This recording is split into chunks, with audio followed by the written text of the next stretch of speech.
So one of the biggest mistakes that buyers make is focusing only on the house and not looking at the area and what's surrounding them a little more closely. I mean, because let's be honest, you can change paint, flooring, countertops, light fixtures, landscaping, all that can be changed. But what if you don't like your neighborhood after you move in? You can't pick your house up and move it. I mean, I guess you could. There are companies that do move houses, but man, that would be really a pain and cost a lot of money. So, in this video, what I'm going to do is talk about some things you may not think of until you move into your house, and then you wish that you paid closer attention. Okay, so if you're a local buyer, you probably know the area pretty well. So when I talk about schools, I'm not necessarily talking about buyers who are wanting to be in a certain school zone. They lead with that. That's very important to them. But what if you're a buyer that doesn't want to be in certain school zones because maybe you don't have kids or yours are grown? Then you buy near a house or not near a school zone, and you realize, oh man, I shouldn't have bought here because it's just too much traffic. So let me do a little bit of story time. I was showing houses in the Lake Asbury area to an older couple. Their kids were grown, they had grandchildren. So we were actually during a school zone, which was perfect timing. Lake Asbury, there's a elementary school and a junior high. They're right next to each other. And the school zone is on Sand Ridge a little bit and Henley, and it's a little long. But what really made it long was the time frame, because the junior high and the elementary, their times were so different and longer in between. It was a long 2 hour ish school zone. I used to live in that area, so for me, I was used to it because I had kids, so it was a way of life. Now that my kids are grown and I have grandbabies, I probably wouldn't want to live next to a school zone. But he told me after a couple houses and us driving forever through the school zone, he's like, I don't want to live near a school zone. So if schools are not important to you, that is one thing you may want to think about. How's the neighborhood look and sound? I want to start off by talking a little bit about fair housing rules. Okay, so fair housing rules are in place so that there's not discrimination against certain people. And I will not show houses based off of that. Meaning, if you tell me that you don't want to be around purple people eaters, I am going to tell you that violates fair housing rules. I will not show you any houses in neighborhoods because it's based off the people themselves. So if that's the kind of person you are, I'm probably not the agent for you. But what you can look at is, how are the neighbors keeping their yards? You know, are they keeping them cut?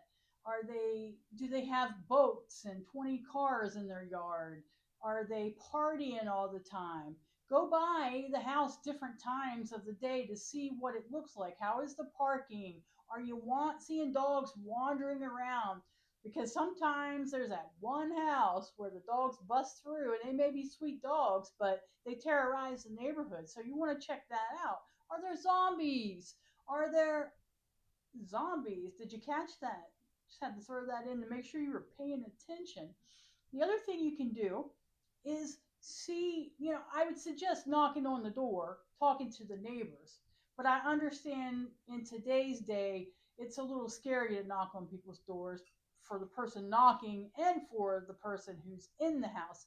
But let's say you drive around and you see a neighbor outside, you see people walking, people strolling along.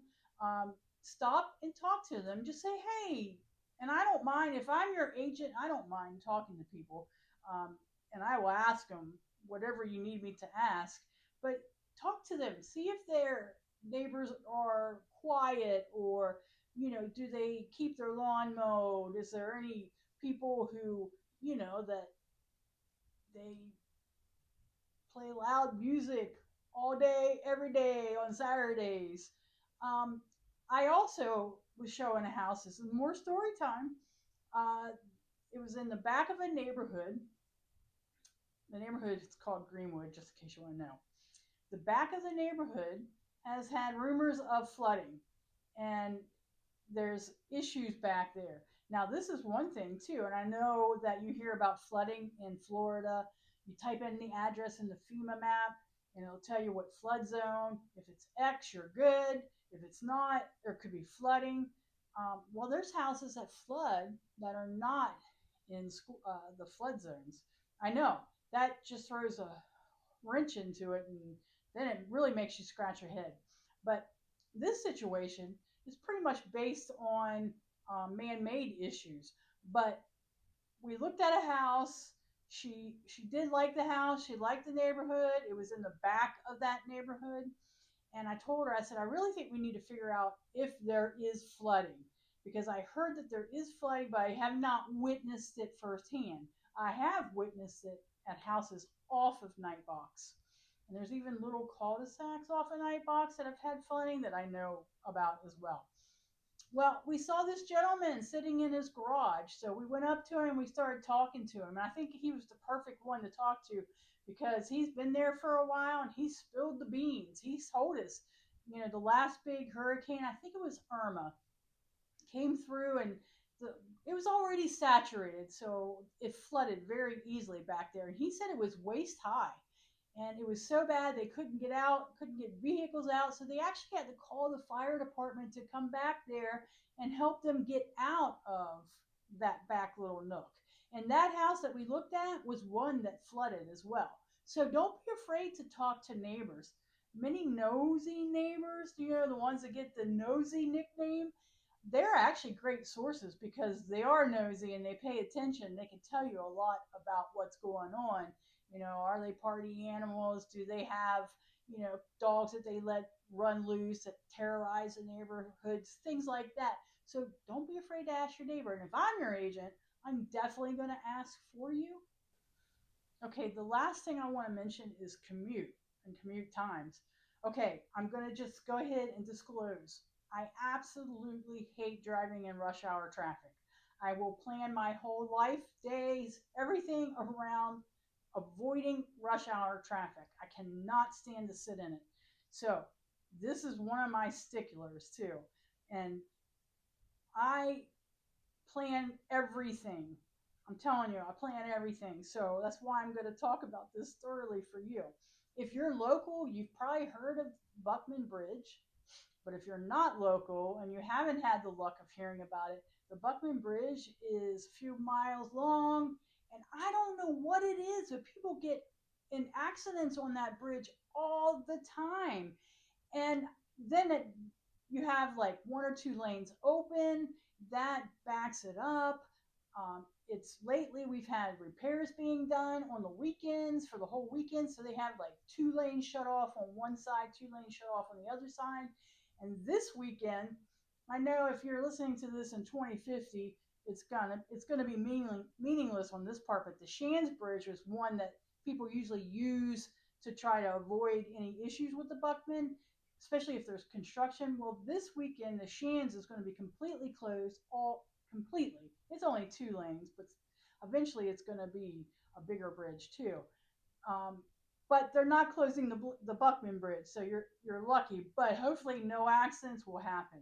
So when you're thinking about moving into the area and where you work, where you live, if if you're one that hates traffic too, or maybe you're coming from a big city, so traffic is a big deal for you, you may want to be east of the St. Johns River. You may want to avoid the Buckman, or maybe you want to be west because you don't have to work on the east side. You can stay. Like if you're a military person at NAS Jax, if you moved and lived in, let's say, the west side or Orange Park, Fleming Island, that's west of the St. Johns River. And you will never have to deal with the Buckman at that point.